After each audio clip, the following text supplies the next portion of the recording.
오늘 아침에 저희들이 마태복음 26장을 읽었습니다. 26장은 상당히 75절까지 있어서 조금 깁니다만은 26장의 내용은 이제 예수님께서 십자가에 못 박히시기 전에 이제 붙잡히는 장면까지 나오고 있는 내용입니다. 여러분 오늘 성경을 읽어보면은 예수님께서는 이제 십자가에 못 박히기 전 이틀을 남겨놨다. 하루를 남겨놓고 있는 것이죠. 그러니까 6월절 이틀 전이에요. 지금 오늘부터 이합전부터 토요일부터 계속 설 명절이 계속해서 시작이 됩니다만은 그때도 이스라엘에서 가장 큰 명절이 바로 6월절입니다. 그래서 명절 기간이 되기 이틀 전입니다. 여러분 참 이상하죠? 성경은요 예수님이 붙잡혀가지고 오랫동안 감옥에 있다가 사형당하고 그런 게 아니에요. 예수님은 오늘 말씀처럼 보면은요 바로 잡히자마자 하루 후에 십자가에 급격하게 십자가에 못 박히게 됩니다. 근데 여러분 예수님이 지금 이제 내일이면은 붙잡히게 돼서 십자가에 못 박히게 되는데 오늘 지금 제자들과 함께 말씀을 나누면서 있는 거예요. 예수님이 이걸 알고 있었어요. 그래서 여러분 성경에 보니까요 26장 2절에 이렇게 시작을 합니다. 너희가 아는 바와 같이 이틀이 지나면 6월절이라 인자가 십자가에 못 박히기 위하여 팔리리라 하시더라. 여러분 제자 입장에서 한번 보시기 바랍니다. 아니 예수님께서 갑자기 이틀 후면 6월절인데 내가 못 박히기 위하여 팔리게 될 거다라는 말을 제자들에게 하는 거예요. 물론 그 전에도 예수님께서 십자가에 못 박혀서 죽게 될 것이다라고 말씀을 하셨죠. 그런데 제자들을 놓고 아니 지금 예수님이 눈앞에 멀쩡하게 계시는데 십자가에 갑자기 못 박히게 될 거다. 이틀이면 6월절인데 6월절 되기 전에 못 박히게 될 것이다라고 얘기하니까 제자들이 얼마나 놀랐겠습니까? 에이 예수님 무슨 농담하십니까? 지금 예수님이 우리 눈앞에 멀쩡히 있고 내일 모레가 6월절인데 어떻게 그 안에 이런 일이 있을 수 있습니까? 라고 생각했을 수도 있었을 것입니다. 이런 상황 속에 우리가 있게 되면요. 근데 여러분 예수님께서는 그렇게 말씀하시고요. 여러분 예수님이 말씀하신 것이 그대로 성취 않는 것이 있었습니까? 없죠. 예수님이 그대로 말씀을 하십니다. 그러면은 예수님과 함께 3년 동안이나 살아왔던 제자들은 이걸 심각하게 받아들여야 되는데 그렇게 심각하게 받아들이지 않아요. 어떻게 그런 일이 내일 모레가 6월절인데 6월절 안에 어떻게 예수님이 십자가에 못 박힐 수 있겠어 하면서 그들은 이걸 심각하게 듣지 않습니다. 예수님께서는 이렇게 제자들에게 말하는 거예요. 예수님이 제자들에게 내가 십자가에 이제는 못 박히기 위하여 팔리리라라고 얘기하니까 말씀은 어떻게 전개가 되냐면요. 3절, 4절, 5절에 보니까 갑자기 장면이 바뀌어져서 어디로 가냐면요.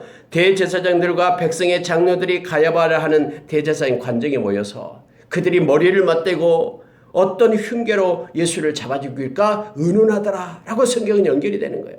여러분 언제나요. 예수님께서 말씀하신 우리가 요한계시록을 계속 지금 봤잖아요. 어제 오후에도 봤고요. 하늘의 천상에서요. 하나님께서 어떤 말씀이 떨어지고 어떤 액션이 이렇게 딱 나타나면요. 모든 지상에 들은 일들이 움직이기 시작하는 거예요. 예수님의 입술에서요. 이틀 후면은 이제는 6월절인데 내가 십자가에 못 박히기 위하여 팔리리라 라는 말씀이 나오니까 세상의 대제사장들, 장로들이 모여가지고 막 모여라. 관정에 모여가지고 머리를 맞대고 어떻게 하면 예수를 십자가에 못 박을까. 그들이 막 논의하고 회의하기 시작하는 거예요. 이것은 여러분 어떻게 보면요. 예수님께서 말씀하시니까요. 그들은 막 이제 움직이기 시작하면서 막 부산해지기 시작하는 거예요. 여러분 이 말씀을 볼 때마다 우리가 기억나는 게 있잖아요. 에레미야서 33장 2절 말씀.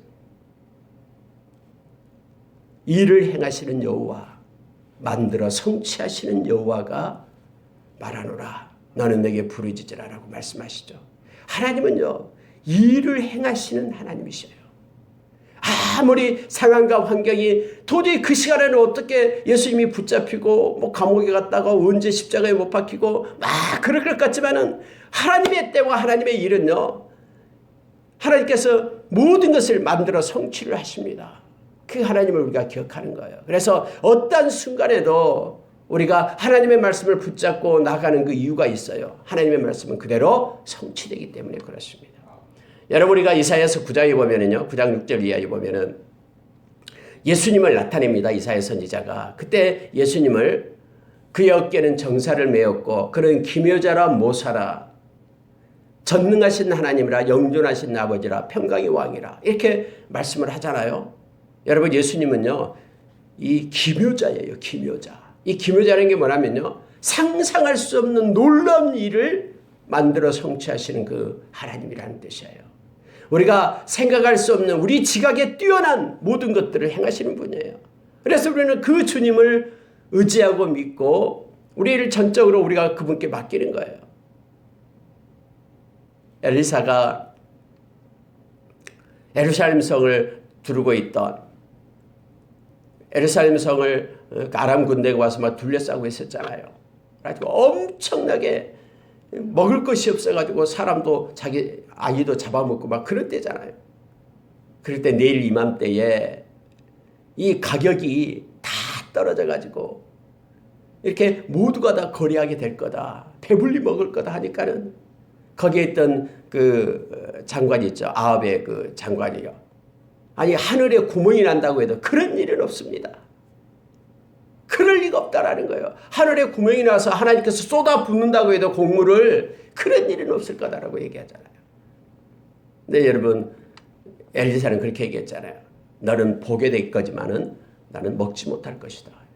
그래서 바로 하루 다음에 그런 일이 있게 돼요. 하나님이 행하시는 일은요. 그래서 그 장관은 죽잖아요. 밟혀서요. 여러분, 성경이 말하고 있는 게 뭐냐면요, 우리가 상상할 수 없고 우리의 지각 밖에 있는 일들이 하나님의 말씀에 의해서 움직이고 이루어지는 거예요. 예수님께서 제자들에게 이틀 후면은 6월절인데 내가 팔리게 될 거다 하고 말하니까 막 세상에서 막 부산하게 움직이기 시작하는 그 악한 것들이요. 대제사장들, 뭐 그들이 예수님 말씀을 듣는 것도 아니에요. 근데 예수님의 말씀은 한마디 하면은요, 그렇게 세상의 모든 것들이 움직여서요, 예수를 어떻게 팔까 막 흉계를 꾸미게 됩니다. 그리고 여러분, 또 움직이는 게 있습니다. 뭐냐면요, 자 7절 이하의 말씀이에요. 예수님께서 이제 베다니 나병 환자 시몬의 집에 계시는데요, 한 여자가 와서 귀한 향유 한 옥합을 가지고 와서 식사하고 계시는 예수님 머리에 붓습니다. 그 향유는 엄청나게 비싼 향유, 200데나리오. 200일 동안 장정이 일해서 얻을 수 있는 그런 데나리온이거든요. 엄청나게 비싸요. 2천만 원, 지금 말하면 한 3천만 원 정도를. 엄청나게 비싼 거죠. 근데 그것을 갖다 식사하고 계신 예수님 머리에다 부어요. 이런 일이 발생하는 거예요. 여러분 보십시오. 그러니까는 제자들이 성경에 보니 그래 됩니다. 8절 보니까요, 제자들이 보고 붕괴하여 이르되 무슨 의도로 이것을 허비하느냐 이렇게 말하는 거예요. 허비하느냐, 비싼 값에 팔아 가난한 자들에게 줄 수 있겠도다. 특히 여러분 다른 성경에 보면 가룟 유다가 그렇게 얘기하잖아요. 이걸 예수님 머리에다가 부어가지고는 이 비싼 것을 갖다 허비하느냐라는 거예요. 여러분, 만약에요, 예수님이 십자가에 못 박히신 그런 장사됨, 예수님의 죽음이 전제되지 않는다면은 이들의 말이 맞아요. 이렇게 귀한 걸 갖다가 어떻게 허비할 수 있습니까? 가난한 자에게 빵 하나도 팔아가지고 빵이라도 하나 사주고 해서 가난한 자를 위하여 도움을 좀 받겠죠. 그러나 여러분, 예수님의 죽음, 십자가의 그 죽음이 전제한다면요, 이것은 아무것도 아니다라는 것을 우리가 알게 되는 거예요. 언제나 세상은 그래요. 언제나 자기의 눈으로, 자기의 관점으로 세상을 보면은 막 낭비한 것 같고 그것이 엉터리인 것 같고 하지만은 전체적인 지식 틀 안에서 보면은 그것이 다 내가 잘못됐다는 것을 우리가 알게 되는 거예요. 그래서 자기 주장을 그렇게 주장하고 나가지 말해야 될 것을 성경은 우리에게 요청해 주는 거예요. 예수님은 그들에게 말하는 거예요. 예수님 잘했다라고 얘기해요. 아니다, 저 여자가 하는 일이 잘했다라고 지금 예수님 말씀하고 있는 거예요. 자 10절에 보니까 그랬잖아요. 너희가 어찌하여 그 여자를 괴롭게 하느냐, 그가 내게 좋은 일을 하였다. 잘했다라고 칭찬하는 거예요. 예수님의 관점과 제자들의 관점이 완전히 다르다라는 걸 알게 합니다. 왜요? 십자가 때문에요. 예수님이 이렇게 말씀하잖아요.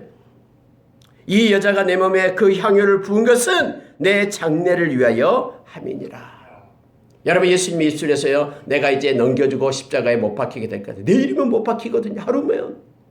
그러니까 막 대제사장들이 모여서 예수님을 어떻게 죽일까 막 의논하고요. 또 하나는 이 여자가 하나님께서 그 마음을 준 거예요. 이 여자에게. 그래서 향유옥합을 가지고 와서 예수님의 내일이면 죽으실 그 예수님의 머리 위에 그걸 붓게끔 하나님이 그렇게 하시는 거예요. 잘하였다라고 얘기합니다. 그러면서 예수님 말합니다. 복음이 증거될 때마다 복음이 전파되는 곳마다 이 여자가 행한 일도 말하여 그를 기억하리라. 여러분 예수님은 이 복음에 대해서 말씀하신대요. 복음을 알았어요. 예수님의 십자가의 죽으심이 복음이라는 걸 예수님은 알고 말씀하잖아요. 고린도전서 15장 1절에서 8절의 말씀을 보면 복음이 뭐냐에 대해서 바울 사도는 그렇게 말해요. 예수님의 십자가의 죽으심이 복음이다라고 얘기합니다.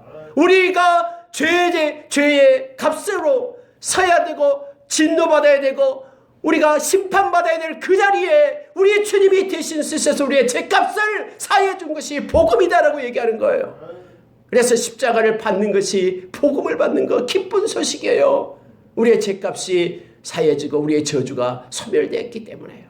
그래서 여러분 예수님은요 이 복음이 증거되는 곳마다 이 여자가 행한 일이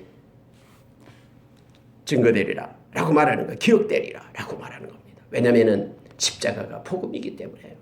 십자가 장례를 위하여 그가 그 비싼 향유옥합을 깨트려서 부은 것이 말하여질 것이다. 기억될 것이다 라고 말합니다. 그래서 우리는 이 말씀을 오늘 또 읽을 때마다 이 여자에 대해서 우리가 지금 말하고 있잖아요. 예수님의 말씀처럼요.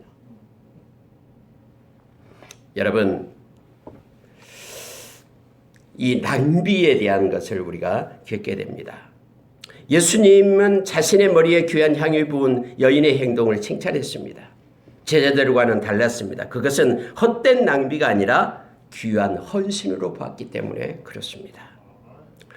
여러분 예수님의 장례는 이 헌신적인 행동은 자신의 장례를 준비하는 아주 가치 있는 상징적인 행위였습니다. 예수님의 십자가 사건이 얼마나 큰 사건이냐면요. 우리는 상상할 수 없어요. 예수님의 그 십자가에 죽은 사건은요. 그것 때문에 모든 인류가 구원에 이르는 어마어마한 사건입니다. 이 인류 역사상 가장 큰 사건이 십자가의 사건인 거예요. 이 십자가의 사건 때문에 모든 이들이 사망의 자리에서 생명의 자리로 옮겨지는 그 엄청난 사건이에요. 우리가 여러분 오늘 또 십자가 찬양을 세 곡을 하나님께 올렸는데요. 이 십자가의 은혜 가운데 있게 해달라고 십자가의 사랑을 깨닫게 해달라고 우리가 늘 기도하면서 성령님의 인도하심을 받아야 됩니다. 그래서 여러분 갈라디아서 3장 1절에 갈라디아 사람들아 누가 너희를 꾀드냐 하면서 바울 사도는 십자가에 못 박히신 예수 그리스도가 너희 눈앞에 밝히 보이는데 누가 너희를 꾀드냐라고 얘기하는 거예요. 그 십자가의 사랑이 우리의 마음 가운데 있기만 한다면은 우리는 절대로 무너지지 않고 미혹받지 않는 거예요. 십자가의 그 은혜. 인류 역사상 가장 존귀하고 가장 큰 사건이 이 십자가의 사건이거든요. 우리의 죄가 다 소멸되는 사건이기 때문에요. 생명의 자리에 이르는 사건이기 때문에. 근데 여러분 그 사건을 상징적으로 나타내는 그 향유옥합, 향유 그거 그렇게 가치가 있습니까? 막 분노하면서 허비한다라고 낭비한다라고 그렇게 막 야단친 사건 아니잖아요. 우리가 모든 것을 보게 될 때요. 언제나 우리는 지식이 짧아서 때로는 우리 앞에 나타나는 것 때문에 막 마음에 분노하고 막 그렇게 합니다. 우리가 몰랐기 때문에 그렇죠. 그래서 여러분 우리가 늘 하나님의 말씀을 우리의 감정과 우리의 이성과 우리의 지식과 경험 위에 두어야 돼요. 하나님의 말씀은 언제나 온전하고 완전하거든요. 여러분 주님을 영예롭게 하기 위하여 자신의 최선과 최고의 것을 드리는 것, 그것은 결코 헛된 낭비가 아니라 귀한 헌신이라는 것을 우리가 기억해야 됩니다. 어떤 사람은 예수님의 영광을 위하여 이러이러한 일을 합니다. 깜짝 놀랄 일도 합니다. 그런데 어떤 사람은 그게 낭비 아니야? 어떻게 그럴 수 있어라고 말하는 이들도 있습니다. 그러나 여러분, 주님의 영광을 위하여, 그럼 우리의 가장 최고의 것, 우리의 가장 가치 있는 것은 그러면 뭘 위해서 쓸 걸, 누구를 위해서, 뭘 위해서 쓰기로 작정된 겁니까? 막 사람들은요, 모으기는 좋아해요. 그리고 결국 하나님이 그의 영혼을 불러버리면요, 다 넘겨두고 가는 거예요. 하나님이 맡겨준 것에 대해서 하나님의 영광을 위하여 사용하고 가는 것이 가장 아름답고, 주님 만날 때 주님 앞에 결산해야 되기 때문에 그래요. 주님 우리에게 재능을 주었으면요, 그 재능을 가지고 하나님의 영광을 위하여 마음껏 사용해야 됩니다. 물질도 마찬가지예요. 하나님의 영광을 위하여 하나님의 마음이 있는 곳에 그걸 사용해야 됩니다. 뿐만 아니라 우리의 건강도 마찬가지입니다. 우리가 건강할 때요, 하나님의 영광을 위하여 우리가 써야 됩니다. 우리가 건강하지 못하고 막 병원에 침실에 누워있다면, 병원에 그 병상 위에 누워있다 생각해 보세요. 아무것도 하지 못하고 있다 그러면은, 그렇게 해서 끝난다 그러면은, 내가 건강할 때 한 번이라도 더 주님 앞에 나와서 주님께 예배드릴 걸, 이렇게 생각하잖아요. 언제나 우리 주님께는 최고와 최상의 것을, 우리의 마음도 가장 존귀한 마음을 하나님께 드리는 저와 여러분 되기를 원합니다. 여러분, 예수님께서는요, 14절에 가니까 그때에 이렇게 표현을 합니다. 그때의 12 중에 하나인 가룟 유다라 하는 자가 대제사장에 가서 말하되, 이렇게 되어 있죠. 여러분, 예수님께서 이제 누가 나가 팔리라 하루 남겨놨잖아요. 하루가 지나면은 이제 6월절 전에 십자가에 못 박히셨기 때문에 막 움직이는 거예요. 예수님의 제자 중에 가룟 유다가 이제 막 움직이는 거예요. 예수님을 팔기 위해서요. 십자가에 죽으시는 예수님. 그걸 나타내기 위해서 막 대제사장을 찾아갑니다. 그러면서 이 가룟 유다가 이렇게 말합니다. 내가 넘겨두겠다. 얼마 줄래? 하니까 은 30을 달아줍니다. 은 30 줄게. 라고 말해요. 이 은 30은요, 그 노예의 몸값이에요. 노예의 몸값. 예수님을 노예로 파는 거예요. 제물로 그냥 파는 것입니다. 그때부터 예수를 넘겨줄 기회를 찾더라 해서 기회를 찾습니다. 그날 밤에 넘깁니다. 예수님이 기도하는 걸 알거든요. 감람산에 가서 습관처럼 기도한 걸 알고 그들하고 군호를 짜가지고 나타나잖아요. 입맞춤으로 팔잖아요. 3년 동안 같이 다녔던, 그리고 그 교훈을 받았던 예수 그리스도를 팔아넘깁니다. 이렇게 막 십자가를 향해서 모든 것들이 이렇게 움직이기 시작하는 거예요. 하나님의 일이 원래 이렇습니다. 하나님께서 행하시는 그때, 이 정해진 때를 향하여 모든 것들이 막 움직이기 시작하는 거예요. 대제사장부터 이 한 여인부터 또 가룟 유다부터 막 움직이기 시작하는 거예요. 여러분, 이제 예수께서, 제자들이 예수님께 나와서 이렇게 말하는 거예요. 6월절 음식 잡수실 것을 우리가 어디서 준비하리까? 원래 6월절이 되면 6월절 음식을 먹잖아요. 근데 6월절 전에 예수님께서 십자가에 못 박히시잖아요. 근데 예수님께서는 이렇게 얘기합니다. 이 무교절, 6월절이 되기는 무교절이 얘기하죠. 예수님은 말합니다. 성한 아무개로 가서 이르되, 선생님 말씀에 내 때가 가까이 왔으니 내 제자들과 함께 6월절을 내 집에서 지키겠다 하시더라 하라. 이렇게 예수님께서 명령을 하는 거예요. 제자들이 그 예수님 명령을 따라서 갑니다. 예수가 시키는 대로 했다라고 19절에 말합니다. 제자들이 예수께서 시키는 대로 하여 6월절을 준비하였더라. 이렇게 되어 있습니다. 여러분, 예수님께서 말씀하신 것에 대해서요, 제자들은요, 그대로 순종하며 행합니다.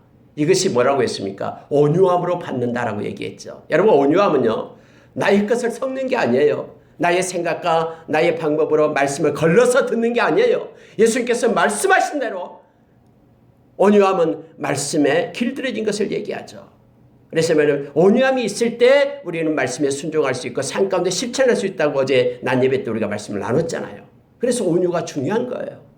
온유함. 예수님께서 나는 마음이 겸손하고 온유하다라고 얘기할 때 예수님은요, 말씀대로, 이따 보시면 알겠습니다만은 말씀대로 순종합니다. 그대로 말씀대로 길들여졌어요. 십자가에 못 박히기까지 말씀대로 순종하신 예수님을 보면, 그래서 주님은 온유하신 분이에요.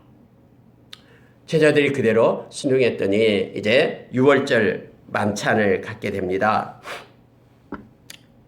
자, 24절 보시기 바랍니다. 인자는 자기에 대하여 기록된 대로 가거니와 인자를 파는 그 사람에게는 화가 있으리로다. 그 사람은 차라리 태어나지 아니하였더라면 저게 좋을 뻔하였느니라 하면서 예수님을 판 가룟 유다에 대해서 말하고 있는 거예요. 그리고 예수님은 가룟 유다로 하여금 가르쳐줘요. 가르쳐줍니다. 왜냐하면 가룟 유다가 와서 말하죠. 납비여 나니까 내가 당신을 팝니까? 라고 묻는 거예요. 그랬더니 예수님께서 네가 말하였다. 그릇에 나와 함께 손을 넣는 자가 나를 팔리라. 가룟 유다가 와서 손을 넣어요. 그러면서 예수님이 정확하게 네가 말하였다 라고 말합니다. 만약에 여러분 가룟 유다가 아니고 다른 가룟 유다가 아니었으면 예수님이 팔지 않았다면 예수님이 십자가에 못 박혀지지 않습니까? 아니에요. 예수님이 십자가에 못 박히시기 위하여 이 땅에 오셨죠. 마가복음 10장 45절 말씀처럼 많은 사람의 대속물로 내가 죽기 위하여 이 땅에 왔다라고 말씀했죠. 그 누군가를 통해서 또 예수님의 십자가에 못 박히게 될 거예요. 근데 그 역할을 가룟 유다가 했음을 보게 됩니다. 그러면서 예수님께서도 요한복음에 보면 요한복음 6장에 보면은 다 너희들 중에 나를 파는 자가 있다라고 말하면서요. 그 중에 예수님의 제자 중에 예수님을 넘길 자가 있다라는 것을 말해주고 있습니다. 영생의 말씀이 주께 있는데 우리가 누구에게로 가오리까라고 베드로가 대답하는데 다는 아니다 라고 예수님이 말씀을 하시죠. 여러분 어쨌든 이 가룟 유다는 이제 이때부터 나가서 막 활동을 합니다. 그리고 예수님을 넘기는 그런 역할을 합니다. 그는 회개하지 않고 뉘우치기는 합니다만 그래서 다음에 목매달아 죽습니다. 그러나 회개하며 주께로 돌아오지는 않습니다. 여러분 여기서 우리가 한 가지를 기억해야 됩니다. 이 유다가 왜 예수님을 팔았을까? 예수를 믿는 목적이 달랐기 때문에 그렇습니다. 예수님과 그 목적이 달라요. 여기서 중요한 건요. 예수님과 목적이 다르게 예수님을 따라가는 사람은요. 반드시 예수님을 따라합니다. 왜냐하면 목적이 다른데 어떻게 같은 방향으로 갈 수 있겠습니까? 예수를 믿는 것이 예수님의 그 마음과 예수님의 뜻을 가지고 예수님을 쫓는 것이 목적이 아니다면은 예수님을 떠나가게 되어 있어요. 가룟 유다처럼요. 목적이 다르면은 신앙의 목적이 다르면은 그는 떠나게 되어 있음을 성경 우리로 하여금 깨닫게 합니다. 두 사람이 가는 길이 다르는데 어떻게 동일한 쪽으로 갈 수 있겠습니까? 우리가 예수 믿을 때도 동일합니다. 어쩌면은 이 유다는 열심당원이었기 때문에 예수님을 통해서 이스라엘이 구원받고 로마의 식민지로부터 벗어나는 것을 원했을지도 모릅니다. 그래서 막 예수님께서 이런저런 기적을 베풀 때에 오병이어의 기적을 베풀 때 박수치면서 야 예수님이 왕이 된다면은 우리는 해방된다고 기뻐했을지도 몰라요. 그러나 그 예수님이 이제는 죽겠다고 합니다. 십자가에 이제는 내가 죽겠다라고 말하는 거예요. 그래서 어쩌면 예수님께 실망하고 이제는 예수님을 버리고 떠났는지도 모릅니다. 뭐 성경에 기록되어 있지 않기 때문에 어쨌든 기록되어 있는 것은 지금 가룟 유다가 예수님을 파는 겁니다. 가룟 유다의 배반에는 사탄의 배후에서 음흉한 계획으로 그를 조종하고 있었음을 성경은 다른 성경이 말하죠. 사탄이 그에게 들어가니까 악한 자가 그를 주장하고 있었다라는 걸 알게 합니다. 예수님의 십자가에 못 박히면 끝날 것 같지만 그렇지 않아요. 하나님께서는 예수님의 십자가에 못 박힘으로 인하여 모든 인류를 구원하는 구원의 프로젝트를 완성하는 것을 우리가 보게 됩니다. 여러분 28절 보시기 바랍니다. 예수님께서는 이제 6월절 만찬을 미리 하십니다. 그러면서요 28절에 이렇게 말합니다. 이것은 죄사함을 얻게 하려고 많은 사람을 위하여 흘리는 바 나의 피 곧 언약의 피니라. 예수님 분명하게 얘기해요. 아직 잡히지도 않았어요. 근데 예수님께서는 내일이면 붙잡혀서 십자가에 못 박히실 그 예수님이 분명하고 또렷하게 말씀해 주고 있는 게 뭐냐면은 나는 많은 사람을 위하여 흘리는 나의 피, 이것은 너희의 죄사함을 위한 것이다. 이것은 그래서 언약의 피다라고 얘기합니다. 예수님의 보혈은요, 언약이에요. 언약의 피. 왜 우리가 보혈을 찬양하냐면요, 예수님의 그 보혈이 약속이 있는 피예요. 우리의 죄를 속해주는 약속. 그래서 우리가 그 보혈을 믿지 않으면 우리의 죄는 사해지지 않는 거예요. 왜냐하면 그 예수님의 보혈은요, 언약, 약속이 있는 거. 우리를 구원해주고 우리의 죄를 사해준다는 약속이 있는 피예요. 우리는 그 약속의 말씀을 믿기 때문에 예수님의 보혈을 찬양하고 예수님의 보혈을 증거하는 거예요. 그래서 요한계시록 12장 11절에서 어린 양의 피가 또 그를 증언한 말씀이 그를 이겼다, 악한 자를 이겼다라고 말합니다. 예수님의 보혈이 히브리서 2장에서 우리 그 악한 자의 모든 결박을 풀었다라고, 악한 자를 멸했다라고 성경은 우리에게 가르쳐줍니다. 우리가 여러분 잘 알고 있는 우리가 9장에서 우리에게 말해주고 있잖아요. 9장 14절에서 예수님의 보혈이 우리의 양심을 깨끗게 한다라고 말하죠. 그리고 그럼 우리를 하나님을 잘 섬기게끔 예수님의 보혈이 우리를 세운다라고 말합니다. 여러분, 보혈은요, 언약의 피예요. 그 보혈은요, 약속이 있기 때문에 약속을 받는 저와 여러분에까지, 또 예수님 오실 때까지 그 약속은 계속되는 거예요. 2000년 전에 십자가에서 못 박히시고 죽은 걸로 끝나는 게 아니라 그 보혈은 약속이기 때문에 저와 여러분의 약속을 믿는 모든 이에게 지금까지도 유효하며 우리의 죄가 사함을 받는 거예요. 우리뿐만 아니라 우리 자자손손 주님이 오실 때까지 예수님의 십자가의 보혈의 약속을 믿는, 죄사함의 약속을 믿는 모든 이들에게 유효하며 그 약속대로 이루어지는 거예요. 그래서 보혈을 언약의 피라라고 얘기합니다. 뭐 모르는 사람들은, 알지 못한 사람은 왜 기독교는 막 보혈 피를 찬양하냐고 막 얘기하고 하는데, 여러분, 이건 약속이 있기 때문에 그래요. 죄사함의 약속.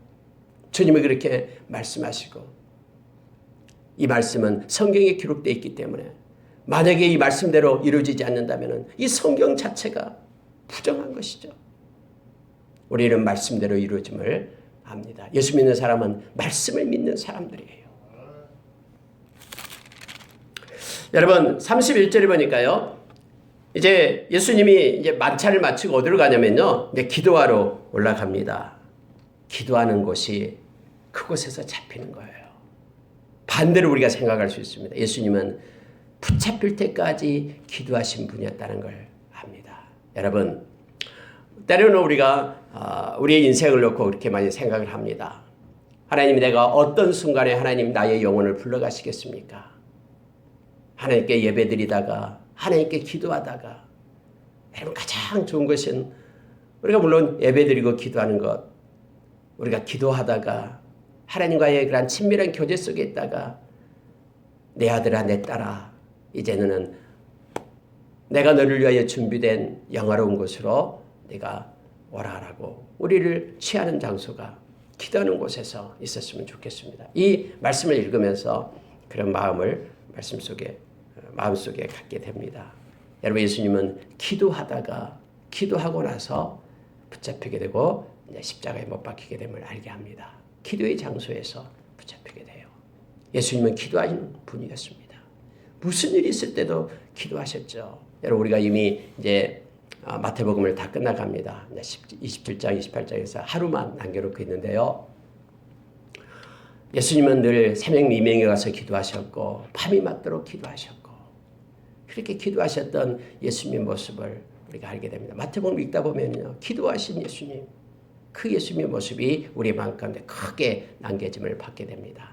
저와 여러분도 늘 하나님의 보좌에 나아가 기도하는 자로 우리가 서기를 원합니다.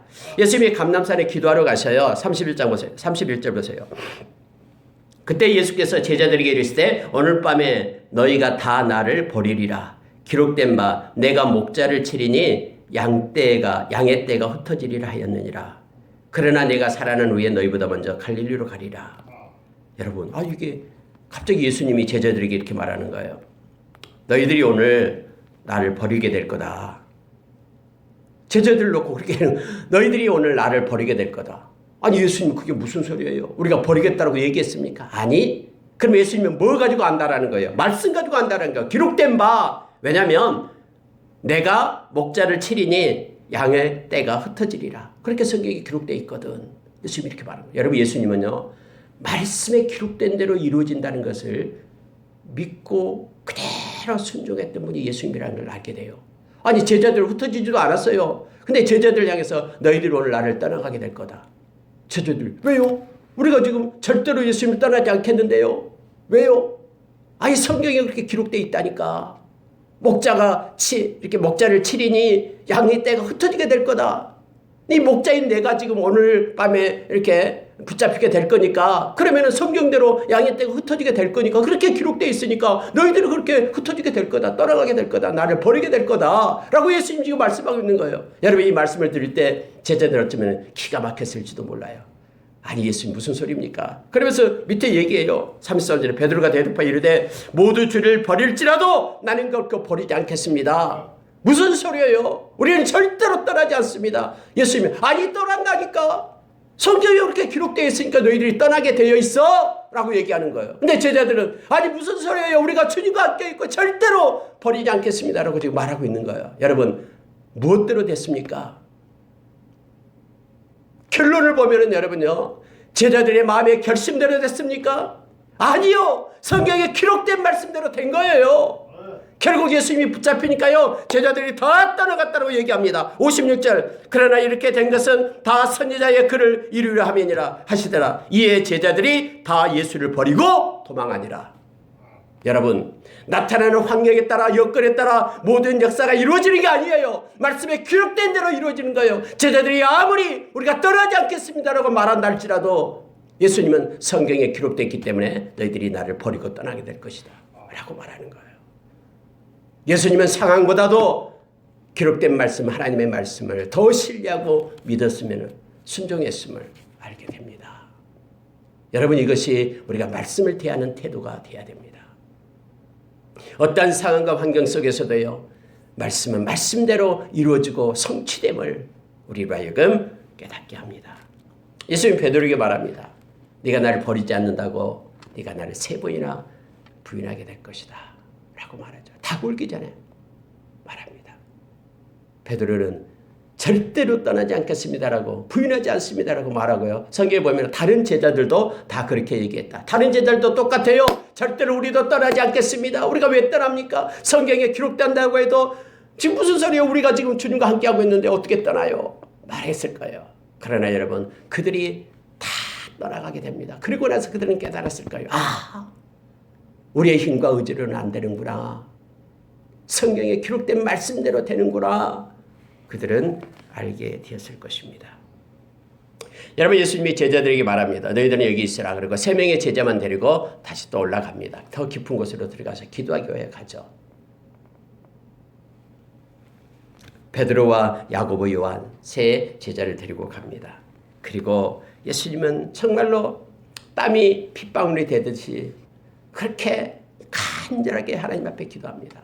기도 내용이 바로 3번씩이나 기도하는 내용이 그거예요. 내 아버지여, 만일 할만하시거든 이 잔을 내게서 지나가게 하옵소서. 그러나 나의 원대로 마옵시고 아버지의 원대로 하옵소서. 이렇게 기도합니다. 얼마나 그 십자가의 고난이 컸으면요. 예수님은요, 육신을 입은 예수님이에요. 예수님은 이게 신으로 있어서 뭐 아프거나 그러지 않다, 이게 아니에요. 철저하게 100% 인간이에요. 그리고 철저하게 신이에요. 그래서 여러분, 십자가에 못 박힌 것은요, 재물이 된 거예요. 인간의 철저하게 그 고통과 고민 속에 있었음을 성경은 가르쳐줘요. 왜냐하면 38절에 이렇게 말하면 내 마음이 심히 고민하여 죽게 되었다. 심히 고민하고 고통 속에 있다라는 것을 성경은 말해주고 있습니다. 예수님은 자신의 사명을 감당하기를 꺼려했습니까? 아니면 할 수만 있거든 이 잔을 내게서 떠나가게 해주십시오라고 기도하니까는, 그러면 예수님은 십자가의 그 고난 받기를 꺼려했습니까? 여러분, 히브리서 12장 2절에 보면은요, 예수님께서는 부끄러움을 개의치 않았다고 얘기합니다. 기쁨으로 그 십자가를 지셨다라고 성경이 말해주고 있는데, 그럼 어떻게 이것도 달라지게 됩니까? 아니에요. 예수님은 십자가 지는 것을 꺼려한 것이 아닙니다. 예수님은 온전한 하나님이셨지만은 또한 온전한 사람이기도 했습니다. 그래서 이때는 사람으로서의 연약한 면모가 드러나는 순간이었습니다. 다만 이제 눈앞에 닥칠 엄청난 순환 앞에서 예수님은 도움을 위해 하나님 아버지께 호소한 것입니다. 아버지는 십자가를 지시라라고 말씀하셨죠. 그래서 죽기까지 순종을 합니다. 알겠습니다, 아버지. 여기서 우리가 또한 하나님의 사랑을 봅니다. 로마서 5장 8절에서 우리가 아직 죄인 됐을 때에 자기의 아들인 예수 그리스도를 십자가에 우리를 대신해서 죽게 함으로 우리를 향한 하나님의 사랑을 확증했다라고 말합니다. 우리는 너무나 잘 알잖아요. 자식이 아플 때 얼마나 아비의 마음이 아픈지. 예수님을 십자가에 그렇게 세워놓고요. 6시간 동안 죽어가는 과정을 하나님 아버지는 보고 계시잖아요.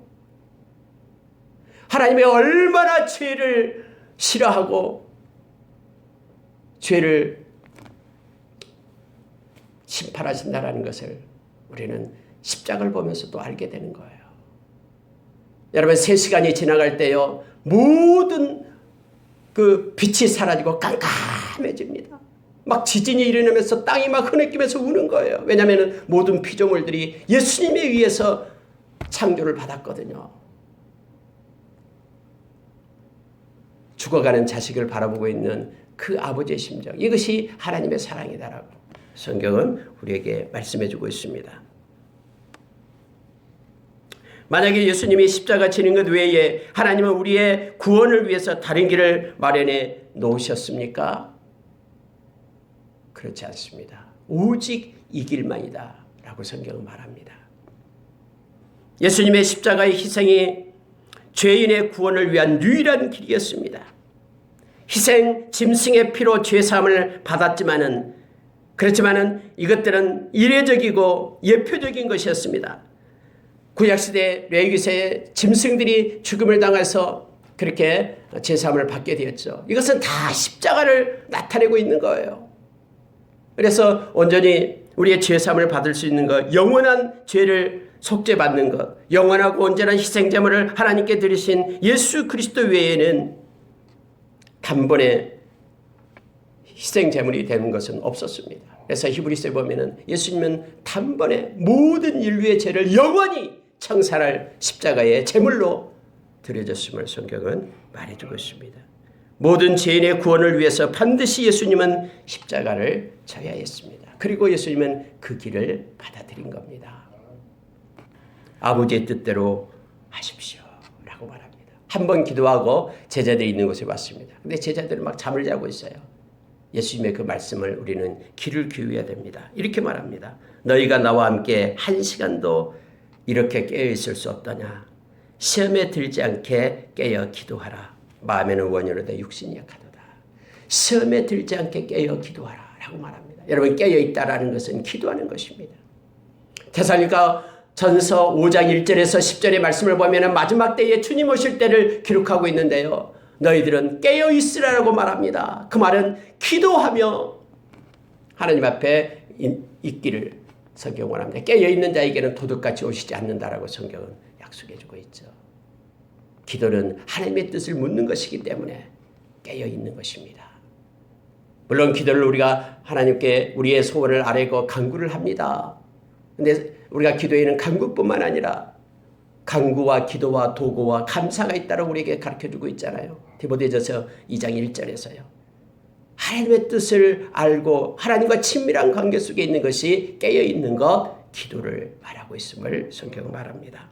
시험에 들지 않도록 깨어있으라 라고 우리 주님은 제자들에게 명령하고 있음을 보게 됩니다.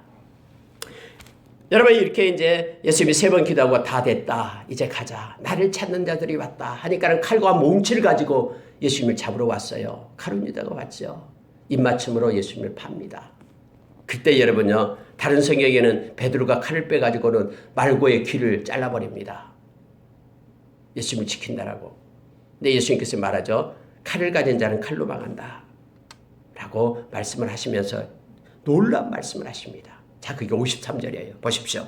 너는 내가 내 아버지께 구하여 지금 12군단 더 되는 천사를 보내시게 할 수 없는 줄로 아느냐. 베드로야, 내가 지금 기도하면은 하늘의 천군 천사 그들이 내려와서 다 이거 진멸해 버릴 거다. 나 넉넉히 이것을 행할 수 있는 권세도 있고 능력도 있다. 그런데 내가 만일 그렇게 하면 이런 일이 있으리라고 하는 성경이 어떻게 이루어지겠느냐. 여러분, 예수님은요 언제나 이 성경의 말씀에 구속받고 있다는 걸 알게 됩니다. 성경에 내가 죽기로 그렇게 기록되어 있는데 그러면 이 성경은 어떻게 되겠느냐. 예수님이 그래서 성경을 말씀을 이루어 가시는 분이에요. 율법의 완성을 주님께서 행하시는 것이죠. 말씀을 이루어요. 그러니 예수님은 말씀에 따라서 십자가에 못 박히시게 된다라고 지금 말하고 있는 것입니다. 우리가 여러분 마태복음 16장에서 기억합니다. 예수님께서 이제 내가 이제 십자가에 못 박혀서 죽어야 되겠다라고 죽게 될 거라고 얘기하니까 베드로가 안 됩니다 라고 막 나타나는 거 있잖아요. 절대로 예수님은 십자가에 죽게끔 내버려 두지 않습니다. 예수님 말도 그런 말 하지 마십시오 하니까는 예수님께서 사탄아 뒤로 물러가라 얘기했잖아요. 무슨 얘기냐면은 네가 하나님의 일을 생각하지 않고 사람의 일을 생각한다 라고 말했던 거 있죠. 베드로는 저는 여기서도 예수님 못 잡아가라고 잡아가지 못하도록 칼을 빼가지고 귀를 막 잘라버리는 일이 있죠. 예수님은 그 귀를 고쳐줬다고 성경에 말해주고 있습니다. 십자가의 그 길이 하나님의 일이었음을 우리에게 말해주고 있습니다. 그래서 십자가가 굿뉴스, 복음이 된 것입니다. 우리의 죄가 그곳에서 사해졌기 때문에 그렇습니다. 63절에 보면은요, 예수님이 이제 가야바 대제사장에게로 끌려가게 됩니다. 대제사장 가야바 그 법정에 가게 되죠. 막 서기관과 장로들이 모여서 밤에 막 야단납니다. 그런데 거기에서 막 증거를 찾고 있어요. 근데 63절 보시기 바랍니다. 대제사장이 예수님께 말합니다. 너로 살아계신 하나님께 맹세하게 하노니 네가 하나님의 아들 그리스도인지 우리에게 말하라. 네가 진짜 하나님의 아들이냐 그리스도이냐 한번 말해봐라.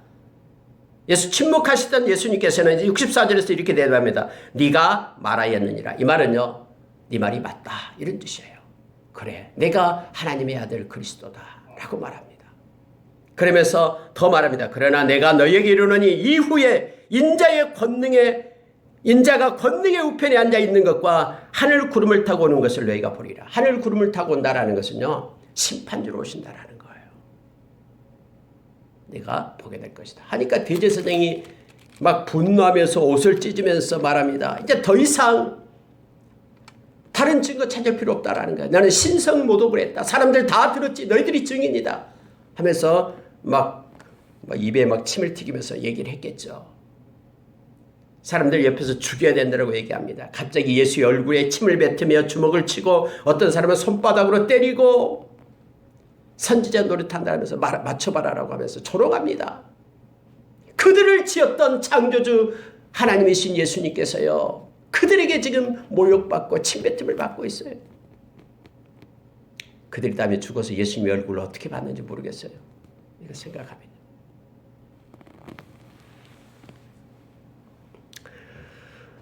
여러분, 이러고 있을 때 베드로가요, 다 떠났습니다. 베드로는 어떻게 될까 하면서 예수님을 따라갑니다.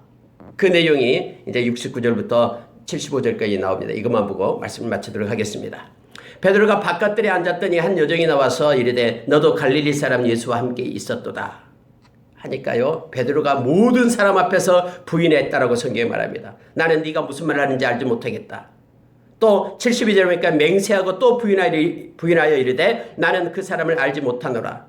74절에 그가 저주하며 맹세하여 이르되 나는 그 사람을 알지 못하노라. 저주하며 맹세하였다라고 성경이 말합니다. 그러니까 닭이 우는 거예요. 이에 베드로가 예수의 말씀에 닭 울기 전에 네가 3번 나를 부인하리라 하심이 생각나서 밖에 나가서 심히 통곡하니라. 여러분, 뭐 이 말씀은 우리가 많이 알고 있고 세 번 부인했다는 말씀도 알고 있습니다. 근데 중요한 말씀이 하나 있습니다. 이 가룟 유다도 예수님을 팔아는 겠잖아요. 근데 그는 다음에 27장에 보면은요, 이 무죄한 자를 팔았다라고 그 30 받은 걸 가서 다시 물리려고 합니다. 네가 받아라 하니까는 결국 목매달아 죽고 말죠. 뉘우침하고 회개는 다르다라는 거예요. 여러분, 그래서 중요한 것이요, 오늘 75절에서 베드로가 닭 울기 전에 내가 3번 나를 부인하리라 하심이 생각나서 밖에 나가 심히 통곡했다라고 성경은 말해주고 있죠. 여러분, 후회가 반드시 회개와 같은 것이 아니다라는 걸 알게 되고요. 만약에 절망 가운데 스스로 목숨을 끊는 가룟 유다의 행동은 제사함으로부터 오는 마음의 평안을 얻지 못했다라는 것을 보여주고 있기 때문에 그래요. 후회는 회개에 이르지 못한 세상 근심에 해당되는 것이죠. 우리도 후회는 많이 합니다. 내가 왜 그랬을까? 그러나 회개는 잘하지 않습니다. 회개는요, 후회는 막 하면서 그대로 따라가는 게 후회예요. 자기가 해왔던 것을 막 후회하면서도 그 길을 막 따라가요. 자기가 지금 행하고 있는 것이 잘못된 걸 알면서도 막 후회하면서도 그 길로 가요. 이건 회개가 아니에요. 회개는 돌이키는 거예요. 가는 길을 멈춰서 뒤돌아서 하나님께로 돌이키는 거예요. 삶의 방식을 끊어내고 말씀에 의지해서 오는 거예요. 여러분, 베드로가요, 주님의 말씀이 생각났다라는 거죠. 이 말은요, 말씀이 그를 이끌었다라는 거예요. 말씀이 그를 이끌어서 그의 행동을 변화시키고 하나님 앞에 엎드려 용서를 구하고 돌이켰다라는. 그래서 베드로는 돌이켜서 주님 앞으로 오잖아요. 그리고 초대교회 수장이 되어서 죽기까지 하나님의 말씀을 증거하잖아요. 여러분, 또 하나 이 말씀 속에서 우리가 기억할 것이 있습니다. 아무리 여러분 내가 예수님을 떠나지 않겠다라고 그렇게 작정해도요, 이거 하나 우리가 기억해야 됩니다. 환경이 결심을 이겨냅니다. 우리 인간이 결심이 얼마나 약하냐면요, 어떤 환경만 바꿔주면요, 그 환경에 따라가게 돼 있어요. 지금 베드로가 그런 모습이에요. 막 옆에서 막 사람들이 말합니다. 저 예수님과 함께 있었다. 막 하니까는 막 그런 환경이 막 조성이 되니까요, 베드로는 그 환경에 따라서 막 자기의 결심을 내버리고 예수님을 부인해요. 심지어 저주하는 것까지 나가잖아요. 여러분, 언제나 우리가 말씀을 붙들어야 되고요, 뿐만 아니라 우리가 자기의 어떤 감정이나 결심을 의지해서는 안 됩니다. 이 자기의 감정과 결심요, 하루에도 수십 번씩 바꿔줘요. 환경에 따라 그렇게 바꿔줍니다. 오히려 환경도 이기지 못해요, 우리 나약한 결심은요. 그래서 여러분, 우리가 신앙생활 할 때도 조심해야 될 게 그거예요. 나의 감정에 의해서 신앙생활하면 안 돼요. 감정이 막 기쁘고 좋을 때는 막 하나님 앞에 은혜 받았다고 막 뛰면서 막 하는데, 어떨 때는 또 기분이 막 감정이 안 좋을 때는 하나님이 없는 것처럼 막 그렇게 생각하고. 이거 아니에요. 우리는 감정에 의지하는 게 아니라 신앙은 우리의 의지로 사는 것이 신앙이 아니라요, 신앙은 말씀에 따라 사는 게 신앙입니다.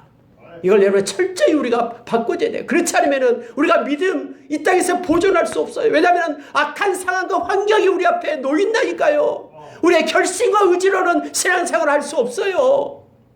그래서 우리는 말씀을 의지하고 가는 거예요. 내가 감정이 다르더라도, 때로는 슬플 때도, 어려울 때도, 막 기쁠 때도 감정은 그렇게 변해요. 그러나 말씀이 내 감정 위에 두고 살아가는 것이 믿음의 삶임을 우리가 기억해야 됩니다. 말씀을 마치겠습니다. 오늘 여러분, 마태복음 26장 예수님께서 십자가에 못 박히시기, 붙잡혀서 못 박히시기 전 그 하루 동안에 일어난 일들을 26장에 담고 있습니다. 많은 일들이 일어납니다. 그러나 하나님께서는 하나님의 뜻 가운데서 모든 일들이 이렇게 십자가로 집중되고 있음을 우리로 말하게 합니다. 인류 역사상 가장 위대한 사건, 가장 큰 사건은 십자가의 사건입니다. 그 십자가가 우리에게도 가장 큰 사건입니다. 그 십자가로 인해 우리가 죄와 사망의 법에서 생명의 성령의 법으로 옮겨졌기 때문에 그렇습니다. 같이 기도하겠습니다.